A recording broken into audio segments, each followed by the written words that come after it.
A histeria pode estar combinada com muitas outras doenças nervosas neuróticas e orgânicas. Tais casos oferecem grandes dificuldades à análise. A mais comum é a combinação da histeria com a neurastenia. Isso ocorre ou quando se tornam neurastênicas. As pessoas cuja disposição histérica está quase esgotada ou quando impressões agravantes desencadeiam ambas as neuroses simultaneamente. Infelizmente, a maioria dos métodos ainda não aprendeu a fazer a distinção entre essas duas neuroses. Essa combinação é encontrada com frequência em homens histéricos. O sistema nervoso masculino tem uma disposição tão preponderante que a neurastenia como o feminino para a histeria. Além disso, também é superestimada a frequência da histeria feminina. A maioria das mulheres que os médicos supõem sejam histéricas são, estritamente falando, apenas neurastênicas. Ademais, a histeria local pode acompanhar doenças locais de órgãos isolados. Uma articulação que está realmente micótida pode se tornar sede de artralgia histérica. Um estômago com afecção catarral pode originar vômitos histéricos, globos histéricos e anestesia ou hiperestesia da mucosa do epigástrio. Nesses casos, a doença orgânica torna-se causa eventual da neurose. As doenças febris geralmente interrompem o desenvolvimento da neurose histérica. Uma hemianestesia histérica regride na presença da febre. Quinto subtópico: tratamento da neurose. Esse assunto dificilmente pode ser abordado em poucas palavras. Nenhuma outra doença dispõe o médico a fazer tantos milagres ou mostra ser tão impotente. Do ponto de vista do tratamento, devem ser destacadas 3 tarefas: o tratamento da disposição histérica, dos ataques histéricos, histeria aguda, e dos sintomas histéricos isolados, histeria local.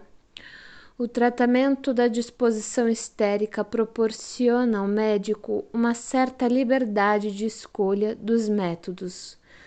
A disposição não pode ser eliminada, mas podem instituir medidas profiláticas, tomando-se cuidado para que os exercícios físicos e a higiene não sejam postos de lado em benefício exclusivo do trabalho intelectual. Pode-se aconselhar a não sobrecarga de esforços o sistema nervoso.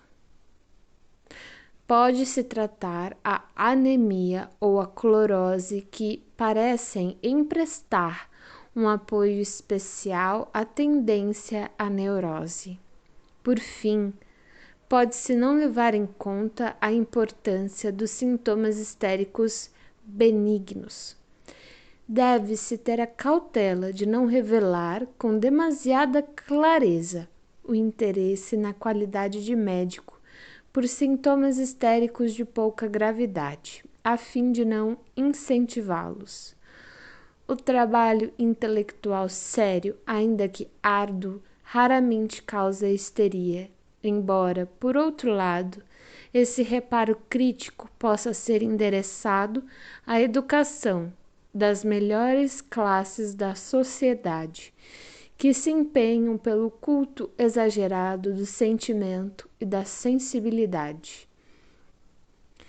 Nesse sentido, os métodos das gerações anteriores de médicos que tratavam as manifestações histéricas nos jovens como má criação e fraqueza da vontade e os ameaçavam com castigos, não eram métodos ruins, ainda que dificilmente estivessem baseados em concepções corretas.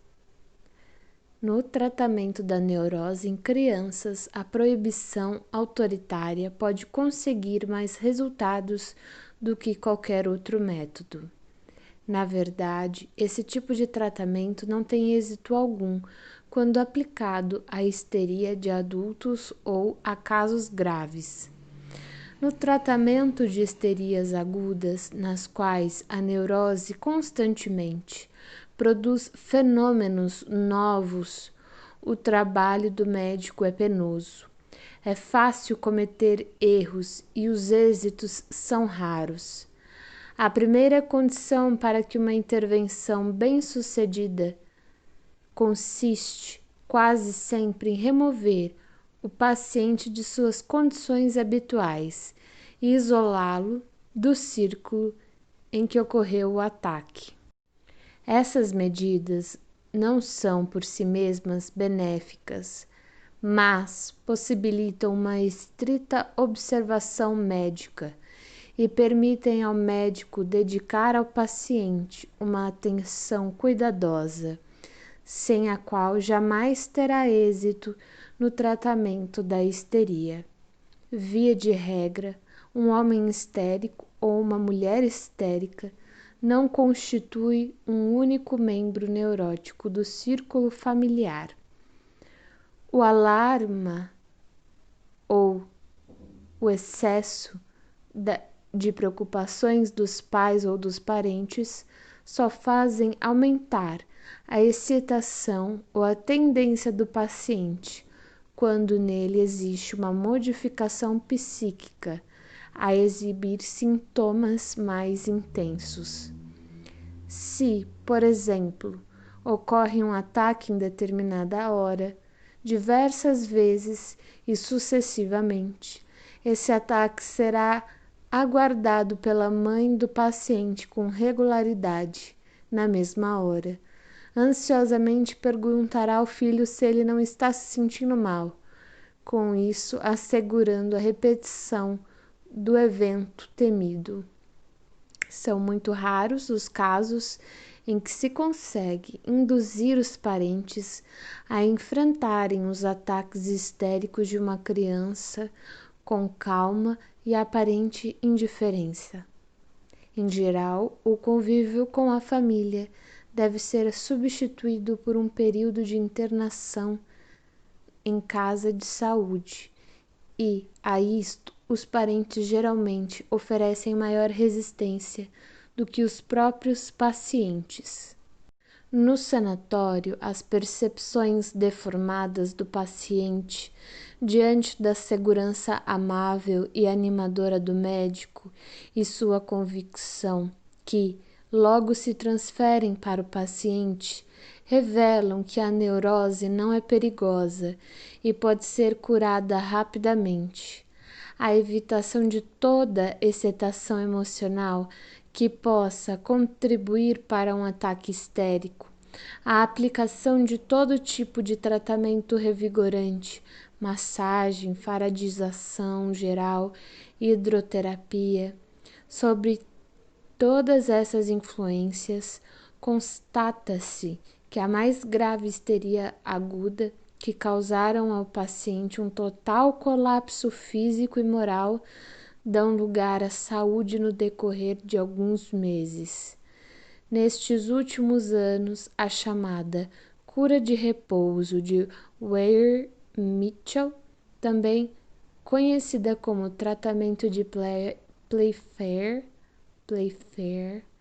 conquistou elevada e merecida reputação como método para tratamento da histeria em instituições. Ela consiste numa combinação de isolamento em absoluta tranquilidade com aplicação sistemática de massagem e faradização geral. A assistência de uma enfermeira experiente é tão essencial como a influência constante do médico. Esse tratamento tem extraordinário valor na histeria, como a feliz combinação de treatment moral e de melhora no estado geral da nutrição do paciente. Não deve ser considerado, contudo, como algo sistematicamente completo em si mesmo. O isolamento em especial e a influência do médico permanecem sendo os agentes principais e, juntamente com a massagem e a eletricidade, os outros métodos terapêuticos não devem ser negligenciados. O melhor esquema consiste em, após 4 a 8 semanas de repouso no leito, aplicar hidroterapia e ginástica, assim como encorajar ampla movimentação. No caso de neuroses, como por exemplo a neurastenia, o êxito do tratamento é muito menos seguro. Baseia-se apenas no valor da alimentação abundante, na medida em que isto é possível a um aparelho digestivo neurastênico, e no valor do repouso. Na histeria, o sucesso muitas vezes é extraordinário e permanente. O tratamento dos sintomas histéricos isolados não oferece nenhuma perspectiva de êxito enquanto persiste a histeria aguda. Os sintomas eliminados reaparecem ou são substituídos por novos. No final, ambos, médico e paciente, se fatigam. A situação é diferente, contudo, quando os sintomas histéricos representam um resíduo da histeria aguda que findou seu curso, ou quando aparecem numa histeria crônica, devido a alguma causa excitante especial, com localizações da neurose. Em princípio, nesses casos, desaconselha-se a medicação interna, como também devem ser evitadas as drogas narcóticas. Prescrever uma droga narcótica em caso de histeria aguda não passa de grave erro técnico. No caso de histeria local e resistente, nem sempre é possível evitar os medicamentos internos, mas não se pode confiar em seu efeito. Este, às vezes, surge com rapidez mágica, às vezes não surge de modo algum e parece depender da autossugestão do paciente ou da sua crença na sua eficácia. Ademais, podemos escolher entre iniciar o tratamento direto e o tratamento indireto da doença histérica. Este último consiste em negligenciar o problema local e visar a uma influência geral sobre o sistema nervoso, no decorrer da qual utilizamos vida ao ar livre, hidroterapia, eletricidade, de preferência mediante o tratamento com alta tensão, e procuramos melhorar o sangue por meio de arsenicais e medicação ferrosa. Temos ainda no uso do tratamento indireto que considerar a remoção de fontes de estímulos, caso exista alguma de natureza física. Assim, por exemplo, os espasmos gástricos histéricos podem ter sua origem num catarro gástrico benigno, ao passo que uma área eritematosa na laringe ou uma tumefação nos cornetos podem originar uma persistente tosse histérica. É realmente duvidoso que as alterações nos genitais realmente constituam com tanta frequência fontes de estímulo para os sintomas histéricos. Tais casos devem ser examinados com maior senso crítico.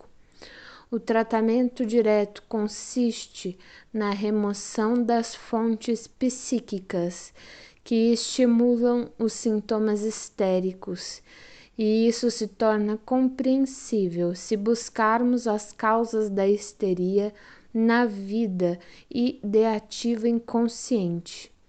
Consiste em dar ao paciente sob hipnose uma sugestão que contém a eliminação do distúrbio em causa.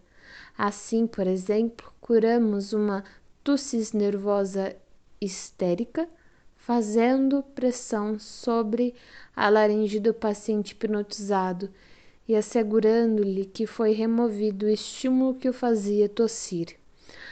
Ao curarmos uma paralisia histérica do braço, compelindo o paciente sob hipnose a remover o membro paralisado parte por parte, o efeito até se torna maior se adotarmos um método oposto. E um método, na verdade, posto em prática pela primeira vez por Joseph Breuer, em Viena, e fizermos o paciente sob hipnose remontar a pré-história psíquica da doença, compelindo-o a reconhecer a ocasião psíquica em que se originou o referido distúrbio. Esse método de tratamento é novo, mas produz curas bem-sucedidas, que por outros meios não são alcançadas. É o método mais apropriado para a histeria, justamente porque imita o mecanismo da origem e da cessação desses distúrbios histéricos. Isso porque muitos sintomas histéricos que resistiram a todos os tratamentos desaparecem espontaneamente sob a influência de um motivo psíquico suficiente. Por exemplo, uma paralisia da mão direita desaparecerá se numa discussão o paciente sentir ímpetos de dar um murro no ouvido do adversário, ou sobre a influência de alguma excitação moral, de um susto ou de uma expectativa, por exemplo, em um local de peregrinação, ou por fim quando há uma drástica alteração das excitações no sistema nervoso, após um ataque convulsivo. O tratamento psíquico direto dos sintomas histéricos ainda será considerado o melhor no dia em que o entendimento da sugestão tiver penetrado mais profundamente nos círculos médicos. Bernheim, Nancy. Atualmente não se pode decidir com certeza até que ponto a influência psíquica desempenha um papel em alguns outros tratamentos aparentemente físicos. Assim, por exemplo, as contraturas podem ser curadas quando se consegue efetuar um transfert por meio de um ímã. Repetindo-se os transfertes, a contratura torna-se mais débil e afinal desaparece. Sexto capítulo, resumo. Sexto capítulo, sexto tópico. Para sintetizar, podemos dizer que a histeria é uma anomalia do sistema nervoso que se fundamenta na distribuição diferente das excitações, provavelmente acompanhada de excesso de estímulo no órgão da mente. Sua sintomatologia mostra que esse excesso é distribuído por meio de ideias conscientes ou inconscientes.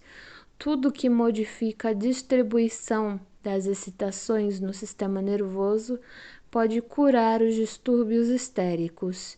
Esses efeitos são, em parte, de natureza física e, em parte, de natureza diretamente psíquica.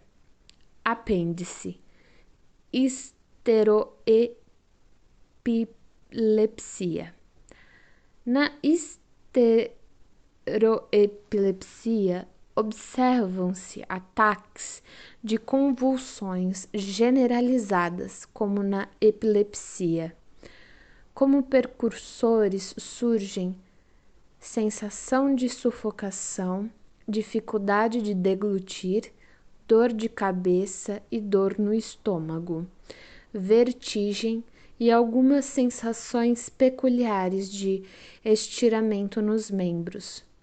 Os pacientes caem, emitindo forte grito, e são acometidos de convulsões. Sua boca espuma e suas feições ficam deformadas. As convulsões no início são de natureza tônica, mas depois são clônicas.